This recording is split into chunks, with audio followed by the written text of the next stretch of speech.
The night everything really started, my house looked like a snow globe someone had shaken a little too hard. 10,000 bulbs wrapped the palms in front of our place, ran along the roofline, and spilled into arches over the driveway. The lawn shimmered with color, the reflection rippling in the dark canal behind the cul-de-sac. The humid Florida air clung to my skin like a warm blanket as I stood at the end of the driveway, admiring the glow and the faint buzz of all that electricity humming in the background. At the curb, a white SUV crawled past with its hazard lights on.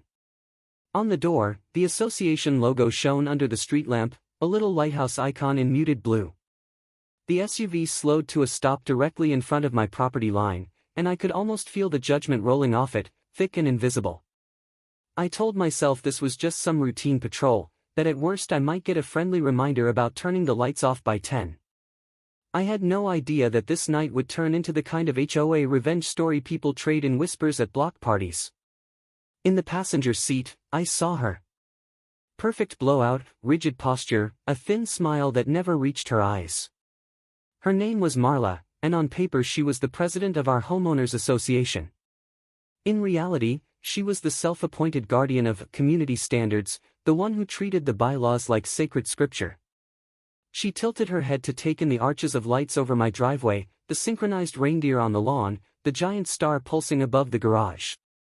It felt like she was cataloging every single bulb. The SUV idled there for a long beat, engine barely audible under the distant whir of someone's pool pump.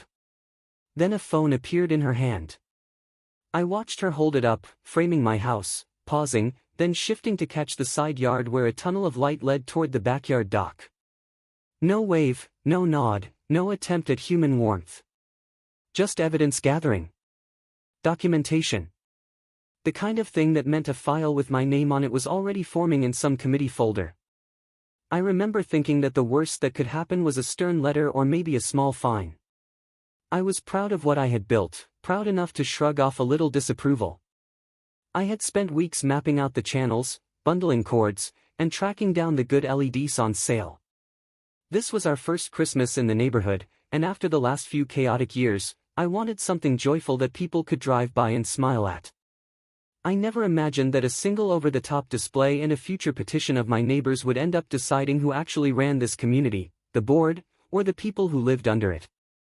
Because before this fight was over, Marla would find herself cornered by the very rules she clung to. And the woman who tried to play Scrooge with my lights would be forced to watch the entire street light up around her in a way she could never control. To really understand how we got there, you have to understand where I live. Our neighborhood sits just outside a busy Florida highway, but once you pass through the gate, it feels like a different world. The entrance has stone columns and a security arm that ticks up only after a little green light flashes on the keypad.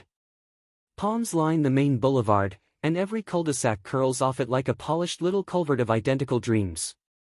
From the brochure, you'd think it was paradise: manicured lawns, tidy sidewalks, a sparkling community pool, and a low-maintenance lifestyle.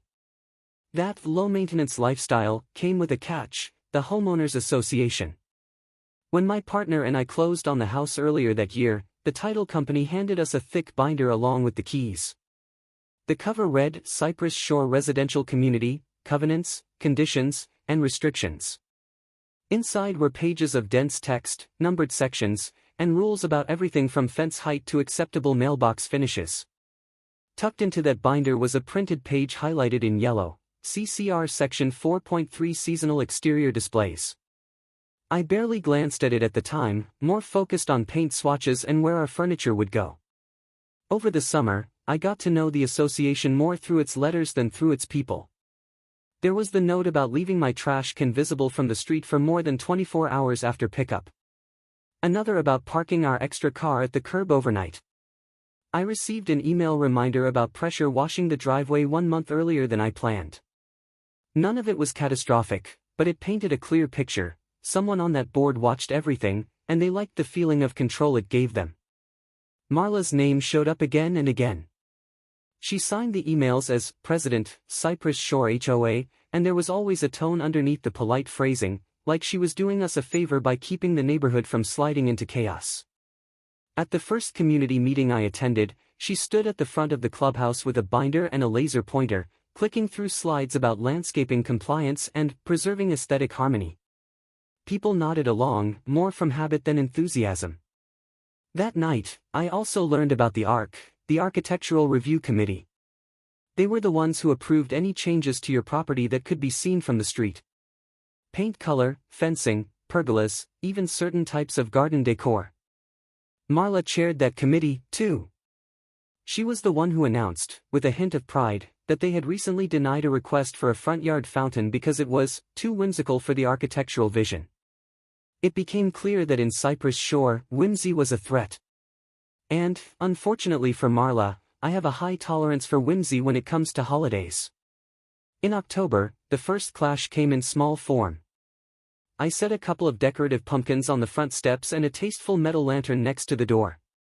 The next week, I opened my mailbox to find a courtesy reminder from the association. It referenced CCR Section 2.7.1, which I had never heard of, stating that seasonal decor should be subtle and aligned with the community's aesthetic. The letter mentioned concerns raised about the cluttered appearance of my entryway and suggested I limit my decor to one item. There was no fine attached, just a firm suggestion wrapped in fake friendliness. I rolled my eyes and brought one pumpkin inside to make whoever complained feel like they had won. The thing about petty people in power, though, is that small victories only fuel bigger ambitions. That courtesy reminder was a warning shot, a test to see whether I would fall in line. Just before Thanksgiving, we got the annual, seasonal decoration reminder email. It laid out the official rules for holiday lighting: no decorations before December 1st, no music, only white lights on the front elevation, nothing inflating, nothing taller than 4 feet, lights off by 10 p.m. sharp. It also reminded residents that all exterior changes had to comply with CCR Section 4.3.1 Holiday Display Rule, which allowed the board to demand removal of any decor deemed excessive, distracting, or inharmonious with the community aesthetic. I remember reading that phrase and feeling a little chill, like it was written specifically for someone like Marla to wield. I still might have played it safe if not for one thing. This was our first year in a house that actually felt like ours. I grew up in apartments where we taped paper snowflakes to windows and twisted cheap plastic garlands along balcony rails. I always dreamed of being the house people drove by to see, the one that made kids gasp and parents slow down. When we bought this place, I told myself that when the holidays came, I would make our yard look like a festival. So, while the reminder sat in my inbox, I started buying lights. I picked up strands at big box stores and online sales. I found a used controller system in a local listing and spent evenings on the floor, sprawled out with zip ties and extension cord maps. I watched tutorials about how to layer colors and how to make light tunnels over the driveway. The more I planned, the more excited I got. By the time Thanksgiving rolled around, I had more boxes of lights in the garage than I had room for in the attic. My partner warned me that the board might not be thrilled. But even they laughed when I walked them through my design, waving my hands in the air as I described how the house would glow. They reminded me that we did, technically, live under a set of rules that didn't love individuality, much less a small electric carnival. I told myself I would find a balance. Of course, my version of balance and Marla's version of balance were never going to match. And as I opened that first box of lights and pulled out the tangled strands, I had no clue that this display would split the neighborhood into quiet factions and push the board into a corner it couldn't quietly back out of. I started putting the lights up the weekend after Thanksgiving. Technically, it was a few days before December 1st, but the weather forecast showed rain later in the week, and Florida rain can turn a perfectly good extension cord into an instant regret. The sky was a flat gray that morning, with a thin layer of clouds stretching over the canal. I dragged the ladder out, set on wrapping the palms with careful spirals so they would look like glowing trunks once night fell. As I worked, people passed by. A jogger in a neon tank gave a thumbs up. A couple in a golf cart slowed to watch as I tested a strand and the lights flickered to life along the front eaves. Some kids on bikes stopped at the curb, fascinated by the boxes stacked near the garage. Their faces lit up when they saw the giant star I had bought for the roof peak. They asked questions about what it would look like, and while I didn't quote them back, their excitement fed into my own determination. By the time evening rolled in, the front of the house was wrapped in color. Blue and white along the roofline, warm white on the columns, and a scattering of red and green across the bushes. The palm trunks glowed with tight, shimmering spirals, and the driveway arches formed a tunnel of light. Standing on the sidewalk, I could see how the whole display framed the house, bright but not chaotic, at least in my eyes. It felt festive, like the neighborhood finally exhaled after months of the same beige and white. That first night, I kept the lights on for less than an hour. Just enough to test the connections, make sure nothing tripped the breakers, and tweak the placement on a couple of strands. As I walked back up the driveway, I noticed a silver sedan parked further down the cul-de-sac. It sat there with its headlights off, just idling. The silhouette inside was hard to make out, but I didn't need a close-up to guess who might be watching. The next morning, I found the first note. It wasn't in my mailbox, which would have made it official. It was taped to my front door, tucked into the narrow window frame so it wouldn't blow away. The association letterhead sat at the top, and beneath it, a bold subject line, courtesy notice, unapproved exterior display. It referenced CCR Section 4.3 Holiday Display Rule and mentioned that decorative lighting visible from the street has been observed prior to the permitted installation date of December 1st. It urged me to align my schedule with community guidelines and avoid further action. The language was polite, but the message was clear: they were watching. I folded the letter and slid it into the binder with the other notices, a habit I had formed after that trash can reminder. Something about having a paper trail gave me comfort, like if this ever escalated, I would have proof that I wasn't imagining the pressure. I told myself that this was no big deal, that starting a few days early wasn't a crime. December 1st was only around the corner, and I had not yet turned the show on for real. Besides, several other houses in the neighborhood had simple white lights already up on their eaves, and no one seemed to be taping notes to their doors. Still, the wording of the notice, and the way it referenced that specific rule, made the hair on my neck lift. As the days passed, I finished the build.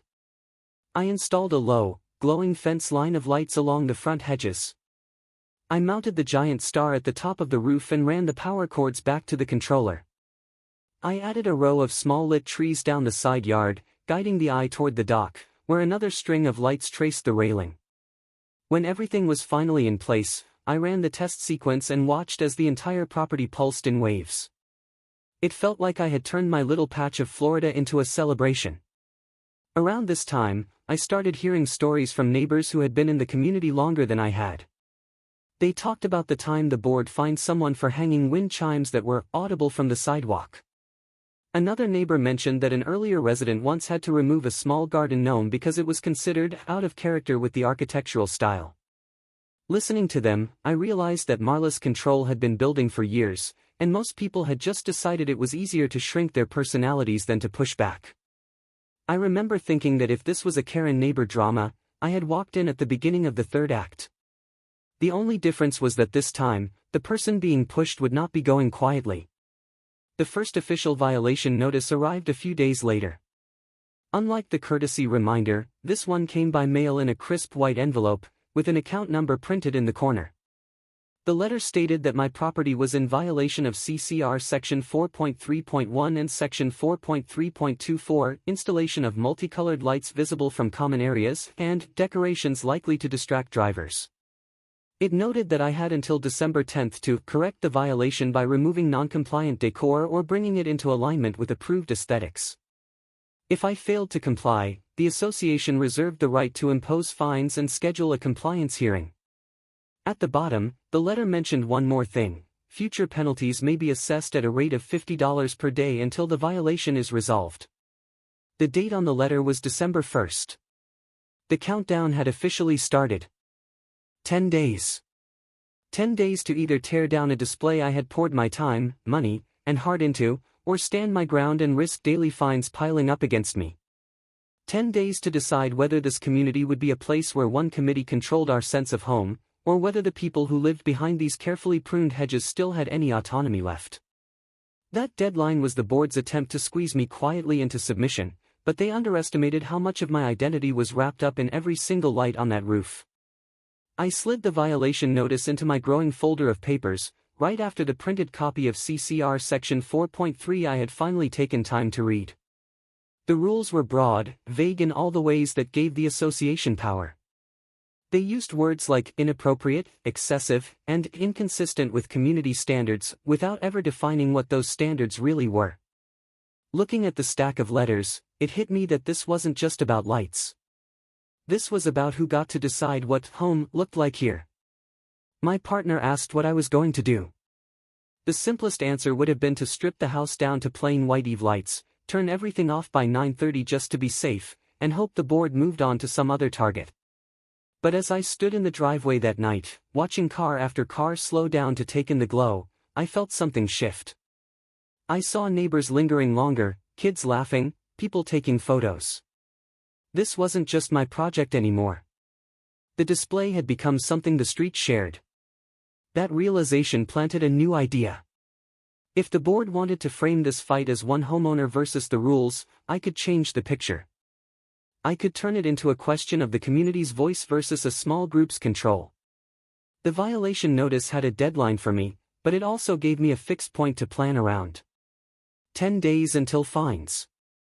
10 days until the light show either got dimmed down, or turned all the way up with a lot more people backing it. And as the clock began to tick toward December 10th, I decided something quietly but firmly. If they were going to drag me into a war over Christmas lights, I was going to make sure the whole neighborhood saw exactly how that war was fought.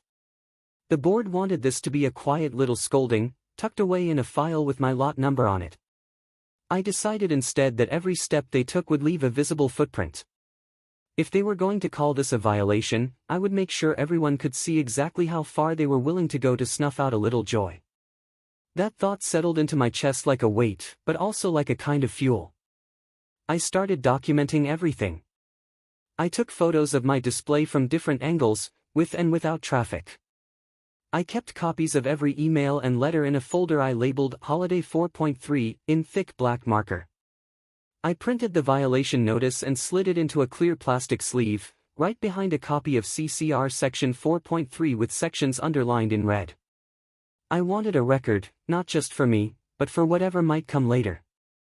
Meanwhile, the community kept reacting.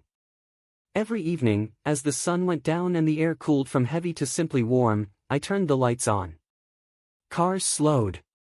People rolled down their windows. I could see faces glow in the shifting colors, kids craning their necks from car seats to take it all in. Neighbors walking dogs paused at the edge of my yard longer each night. Some gave quick nods or small smiles as they passed, their expressions saying what their words did not, they liked it. The board's presence was harder to miss now.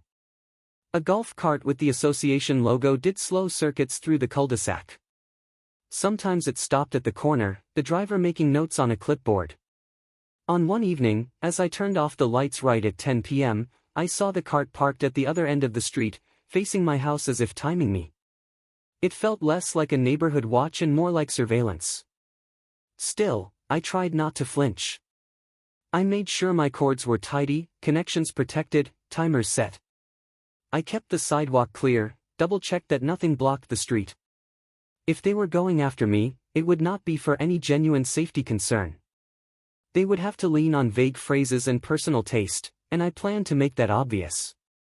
Around December 4th, a new email hit everyone's inbox.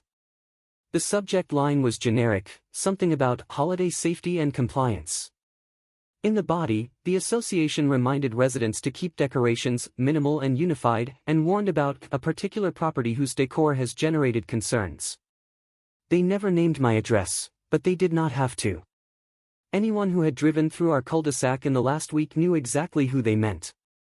The email referenced CCR Section 4.3 again and mentioned that the Architectural Review Committee had begun active monitoring of holiday displays. Reading that phrase, I pictured Marla with her binder, walking the neighborhood with the satisfaction of someone who had found a new project. The email ended with a line about appreciating the efforts of those who prioritize harmony over excess. It was a compliment that felt like a slap. That night, as I switched on the display, I realized something important. This was no longer just a private annoyance. The board had turned my house into an example, a warning to everyone else about what happens when you color too far outside their lines. It was control disguised as safety. That realization pushed me past the line between annoyance and intention. I decided I would not only keep the lights up. I would push this into the open, where it would be harder for the board to hide behind generic notices and vague phrases. If they wanted to make me the center of their seasonal enforcement, I would make the conversation bigger than me. Days ticked by, the December 10th deadline hovered. I watched the calendar like a countdown clock, each morning a reminder that I was inching closer to either tearing down months of planning or stepping into a deeper confrontation. I thought about what it meant to live under an association rather than in a community. The more I thought about it, the more I realized how many people here had probably swallowed their anger over smaller things just to keep the peace. What if, just this once, someone didn't swallow it? The real escalation arrived in my mailbox on a sunny afternoon when the air shimmered over the pavement and the cicadas screeched from the palms. I pulled out a stiff envelope stamped with a small green label, Time-Sensitive Association Correspondence. My stomach tightened even before I flipped it over. Inside was a thicker letter than before, this one with bold headings and all-caps warnings. The top line read, Final Notice, Holiday Display Non-Compliance. The date at the corner was December 8th. It referenced my previous violation notice and stated that my property remained out of alignment with community standards due to the multicolored lights, the driveway arches, and the illuminated trees in the side yard. The letter declared that if I did not remedy the violation by December 10th, daily fines of $50 would begin on December 11th. It did not stop there. Halfway down the page, a new paragraph outlined a scheduled compliance hearing. According to the letter, I was hereby notified of a hearing to be held on December 14th at 7 p.m. at the clubhouse, where the board would review ongoing violations on Lot 27 and consider further action, including enhanced fines and potential legal remedies under CCR Section 9.1 enforcement. My lot number at the end of that line felt like a target painted in black ink. I sat at the kitchen table, the letter spread out in front of me, the hum of the air conditioner barely cutting the tight silence. The phrase, potential legal remedies, sat heavy in my mind. I knew enough to understand that fines could become liens, that liens could create problems for our mortgage, and that this was not just about a few $100s. I placed the final notice dated December 8th into my binder, right after the first violation letter, and snapped the rings closed more firmly than I needed to. This was an evidence prop now, not just a threat. The math was ugly. If I left the lights up through the season and the association pushed the fines to the maximum they hinted at, we could be staring down well over $1,000 in penalties, maybe more if they tried to add fees or administrative costs. For most people in the neighborhood, that kind of money was enough to hurt, even if it did not completely wreck them. For us, it meant dipping into savings we had built slowly, month by month. The board wanted that fear. They wanted the calculation to be simple, decor versus dollars. A little joy versus your financial safety. They assumed that once the money was on the line, I would fold. Instead, that pressure made something else sharper in my mind. It highlighted just how deeply this association relied on people being too scared or too isolated to push back. If they wanted to weaponize money, I would weaponize something they had taken for granted, the collective voice of the neighbors they thought were meek. I knew I needed to understand the rules they were leaning on even better. That night, I sat at the dining table with the CCR binder open, flipping past the holiday section and into the back where the governance rules lived. I found sections about member rights, about meetings, about how the board was supposed to operate. One paragraph in particular caught my eye. It said that if a certain percentage of homeowners signed a petition, they could demand that the board address a specific issue or call a special meeting. The language was dense, but the idea was simple. The association structure assumed that the board answered, at least in theory, to the people who paid the dues. If enough of those people spoke up at once, the board could not simply pretend they were dealing with one problem owner. They had to listen, or at least sit in a room and have their decisions questioned in front of others. That thought clicked into place with everything I had been watching on our street. The smiling families, the neighbors who lingered in front of the lights, the quick nods from folks who had their own stories of petty enforcement. The board may have had the power to levy fines, but they did not have the power to stop people from signing their names on paper.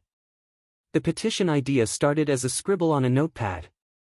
I wrote a simple statement about supporting seasonal displays that brought joy to the community, about asking the board to suspend enforcement of CCR Section 4.3 for the remainder of the season and to review it at a future meeting. I added a line about fairness, about how rules should not be enforced selectively. At the bottom, I left space for names, lot numbers, and signatures. The next day, I printed off a stack of copies. I tucked them into a folder and walked down the street, the sun heavy and bright on the sidewalks. My heart pounded harder than it should have for what was, technically, just knocking on doors and talking to neighbors. But I knew this was the first real step from quiet frustration into open resistance. I quickly learned that my house was not the only one with a file in Marla's binder. At one door, a neighbor told me about the time the board threatened fines over a small set of patio chairs visible from the street. At another, someone mentioned an argument over the shade of beige they had chosen for their front door. People had stories ready, they had just never been given a place to stack them together. Many of them signed the petition without hesitation. Some hesitated, glancing down the street as if the association might be watching even this. I never pressured anyone. I simply explained that all I wanted was for the board to pause the punishment and sit down with us to talk about what kind of community we actually wanted to live in. The more doors I knocked on, the more confident I became that this was not just an isolated, decor dispute, no matter how much the board tried to frame it as one. By the end of the weekend, my petition sheets were speckled with ink. Names, lot numbers, signatures from people I had only waved to before now felt like a quiet chorus. The board had scheduled its hearing for December 14th, but now I was planning something else around that date, a moment where they would have to look out at the faces of the people they thought would always defer to them. As I slid the stack of signed petitions into a plastic sleeve and added it behind the final notice dated December 8th, my binder began to feel less like a stack of threats and more like a case file. I was not trying to break the association. I just wanted to show them what they looked like when they pushed ordinary people too far. The escalation did not stop with the final notice. A few days before the hearing, someone forwarded me a document they had received from a friend who volunteered at the clubhouse, the draft of the board agenda for December 14th. There, under New Business, was a line that read, Holiday Compliance Hearings, Lot 27, Ongoing Violation of CCR Section 4.3. It was a small line on a typed page, but it felt like seeing my name on a marquee I never auditioned for.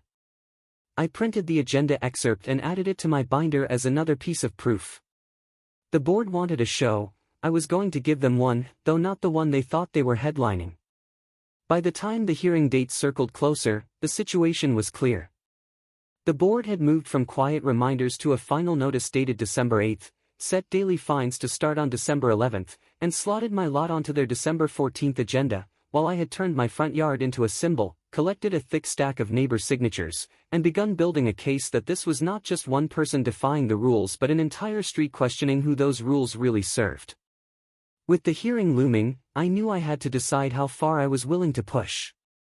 Backing down now would make the fines vanish faster, but it would also tell the board that the threat had worked. Pushing forward meant risk, but it also meant the chance to show everyone what could happen when someone refused to quietly swallow the bullying hidden inside polite association letterhead. The evening before the hearing, the sky turned that soft bruised purple that sometimes settles over the canals, and the air felt cooler than usual as a faint breeze moved the palms. By now, the petition had grown thicker than I expected. People from other sections of the neighborhood had reached out after hearing about it, some asking to sign, some just thanking me for pushing back. I received a couple of polite notes in my mailbox from residents who wanted to stay anonymous but supported what I was doing. Every name felt like another strand of lights added to the display, something that made the whole thing glow a little brighter. I had options now. I could bring the petitions to the hearing, stand there alone in front of the board table, and read a statement while they stared back in polite impatience. I could email them ahead of time, turning the confrontation into a paper exchange instead of a face-to-face showdown. Or I could choose a third path, bring the community into the room, not just on paper, but in presence. That third option appealed to me in a way that surprised even myself. The board loved closed doors and formal letters. I wanted open space and witnesses. I wanted the room at the clubhouse to feel what I felt every time I walked past their notices, that some decisions were not just administrative, but personal. So I started planning what came next. I sent quiet messages to the neighbors who had been the most vocal. I told them when the hearing was scheduled and mentioned that hearings were, in theory, open for other residents to attend. I suggested, gently, that it might send a message if the seats in the clubhouse were not empty when the board called Lot 27 onto the agenda.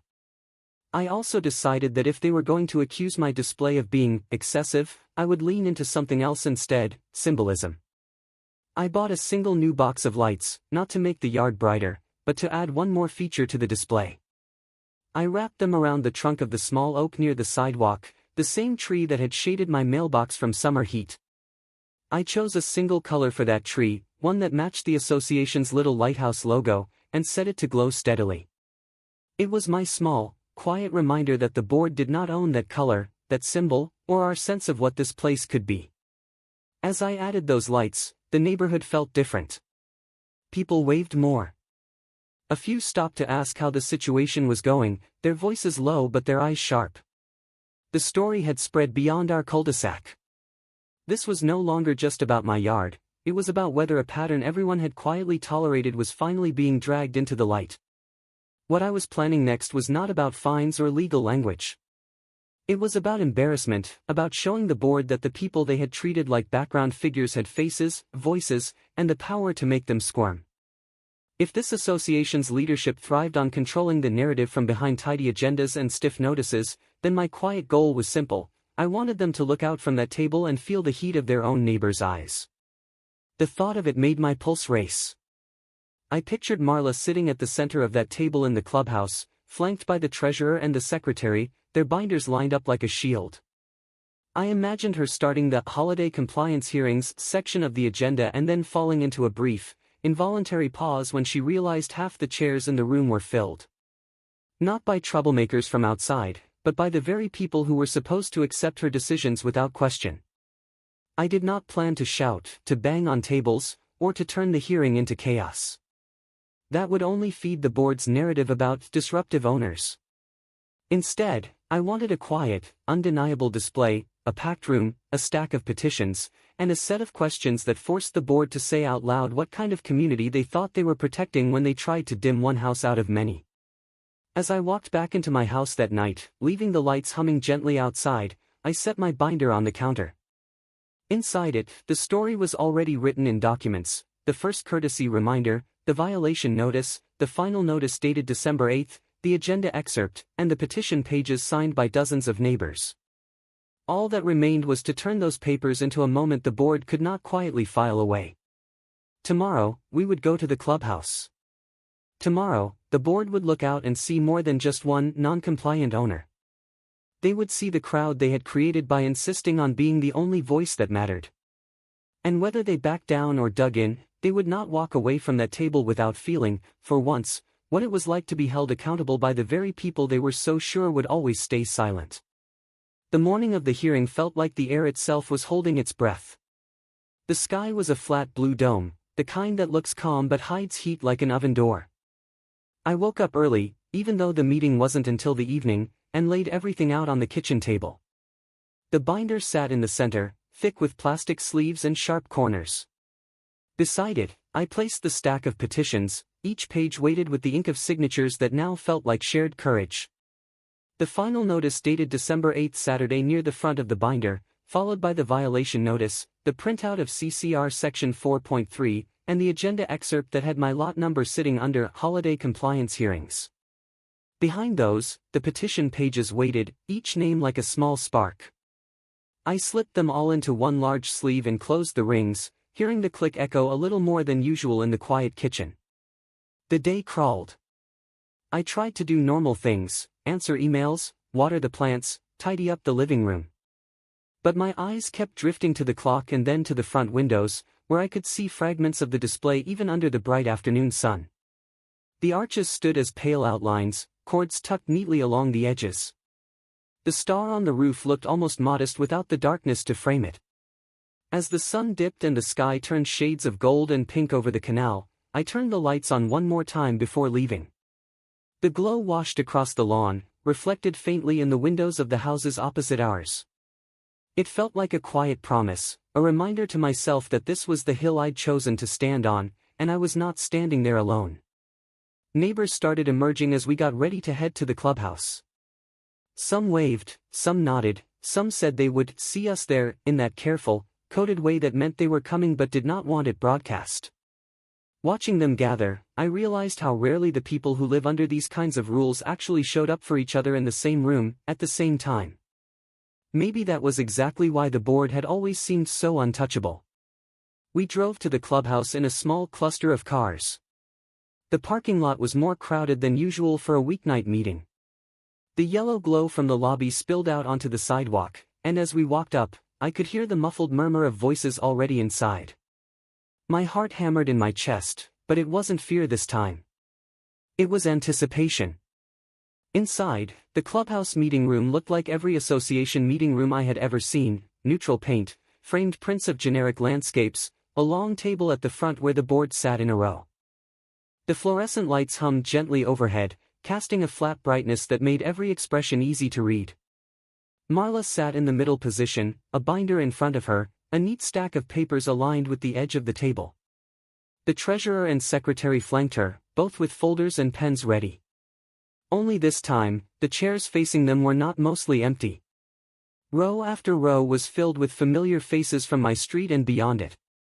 People leaned back with crossed arms or sat forward on the edge of their seats. Some clutched printed copies of the holiday reminder email. A few held their phones, screens dark but ready. The quiet in the room had a different flavor than usual. It wasn't boredom. It was focus. I realized in that moment that this was bigger than fines or even my display. If the board chose to push ahead and punish me in front of this many witnesses, they would be doing it in a way that could finally backfire on them beyond a single property. If they doubled down tonight, they weren't just risking money or a little embarrassment. They were risking the kind of challenge that could end with them losing control of the very seats they were sitting in, through election rules that were written long before this homeowners association drama ever started. The meeting started with the usual formalities. Approval of prior minutes, a quick treasurer's report about dues, a reminder about pool maintenance. My mind drifted through those segments, but I watched everyone else instead. People fidgeted, glanced toward the agenda printed on a projection screen. At the bottom of the new business section, there it was: holiday compliance hearings, lot 27. When they finally reached that line, the room seemed to tighten. Marla cleared her throat and announced that the board would be reviewing a holiday display violation concerning lot 27. She described it in broad terms: excessive lighting, non-compliance with CCR Section 4.3, potential safety concerns. She mentioned the final notice dated December 8 and the commencement of daily fines. Then she invited me to address the board about the matter. I stood up, feeling every pair of eyes track me as I carried my binder to the small stand in front of the board table. I did not raise my voice. I did not wave my arms. I simply opened the binder, laid out the documents one by one, and began to tell the story the way the paper trail had captured it. The courtesy note, the first violation notice, the final notice. I talked about the vague language, the selective enforcement, the neighbors whose simple decor had never drawn a single letter, and the way my display had been singled out as distracting without a single documented incident. The room was too bright, the air-conditioned chill mixing with a faint smell of coffee from a side table where someone had set up a small refreshment station. I used that brightness to my advantage. I held up the final notice dated December 8 so the audience could see the bold type and the line about $50 per day fines. I held up the CCR Section 4.3 pages and pointed out the phrases like excessive and inappropriate that had no clear definition. Then I slid the petitions out of the binder and laid them on the stand. Page after page of signatures caught the light. I explained that these were from residents who supported seasonal displays that brought joy to the community, who believed enforcement should be consistent and not driven by personal taste, and who requested that the board suspend holiday fines and revisit CCR Section 4.3 before the next season. I did not accuse anyone of malice. Instead, I talked about perception. I said that when neighbors see one house targeted with escalating fines while other displays go untouched, it does not feel like preserving harmony. It feels like control. It feels like one set of personal preferences being enforced as law. I mentioned the wind chimes, the garden gnome, the patio chairs that people had told me about, not to relitigate old issues but to show a pattern of strictness that had left people anxious about expressing themselves at all. As I spoke, I noticed little things. The treasurer's pen stopped moving. The secretary's lips tightened slightly. And, for the first time since I had met her, Marla's expression faltered. Her composure was still there, but cracks appeared, a small frown, a glance at the audience that lingered too long, a quick breath drawn through her nose. When I finished, I did not grandstand. I simply asked the board to consider what kind of neighborhood we wanted to be. One where people whispered about fines and rules, or one where the association worked with owners instead of against them when it came to something as simple as holiday lights. I asked them to pause the fines, review the rule in an open forum, and stop using vague language as a tool for intimidation. Then I stepped back and returned to my seat. The quiet that followed was almost heavier than if people had clapped. The board retreated into a brief discussion. They spoke in low voices, passing documents back and forth. They referenced the CCR's enforcement section, the prior letters, the precedent they thought they had to maintain. They glanced at the room more than once, as if expecting someone to suddenly stand and cause a scene. But no one did. Everyone simply watched. Finally, they called the meeting back to order and announced their decision. They would temporarily suspend the daily fines against Lot 27 for the remainder of the holiday season. They would consider revisions to CCR Section 4.3 in light of community feedback and place it on the agenda for the next general membership meeting. They also agreed, out loud, that holiday displays would not be escalated to legal action absent clear safety issues. The words were measured, but the meaning was clear. They had backed down. They had tried to frame it as a neutral compromise, but suspending fines and agreeing to revisit the very rule they had used as a weapon was a retreat. One they were making in a room full of witnesses. The reaction from the crowd was subtle but powerful. There were small nods, a few exhaled breaths, a quiet shift in posture as people relaxed into their chairs. No one cheered. No one needed to. The message had already landed, the board could be challenged, and if enough people stood together, the board blinked. I knew, though, that this was only the first half of the revenge. Suspending fines was a victory, but the structure that allowed those fines to appear so easily was still in place. The real change would come later, when the annual meeting rolled around and those signatures turned from a petition into something more permanent, votes.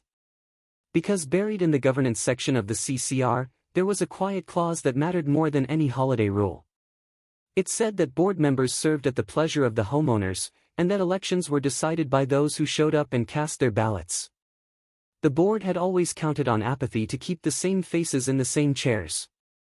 Now, after the way they had tried to turn one festive house into a cautionary tale, they had unintentionally created something they feared more than any single violation, a motivated electorate.